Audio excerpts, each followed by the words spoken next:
আসসালামু আলাইকুম প্রিয় ভিউয়ার্স, দেখুন আমরা টিনের ঘরে অনেক সুন্দর একটা সিলিং করেছি।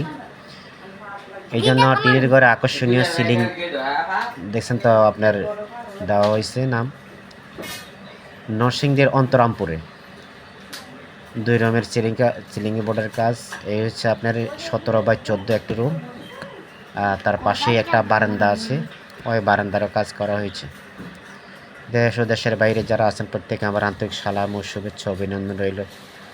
প্রিয় ভিউয়ার্স, আমরা সারা বাংলাদেশে এই কাজগুলো করে থাকি বিনা অ্যাডভান্সে, কোনো অ্যাডভান্স ছাড়াই এই কাজগুলো করি। কাজ শেষে আপনারা আমাদের বিলটা পেমেন্ট করবেন। প্রিয় ভিউয়ার্স, এই দেখলেন স্টিলের চায়না দিয়ে মাত্র 70 টাকা স্কয়ার ফিটে কাজগুলো করা হয়েছে। অনেক সুন্দর গ্লেসি এই বোর্ডগুলা, চাইলে আপনারা করাতে পারেন। অনেক ভাই প্রবাসে আছেন, ওনারা টিনের ঘর করেছেন, ওনারা চাইলেও এই টিনের ঘরে এই ডিজাইনগুলো লাগাতে পারেন, অনেক সুন্দর লাগবে। তো সবাই ভালো থাকবেন, আজকের মতো রাখছি। আসসালামু আলাইকুম রহমতুল্লাহ।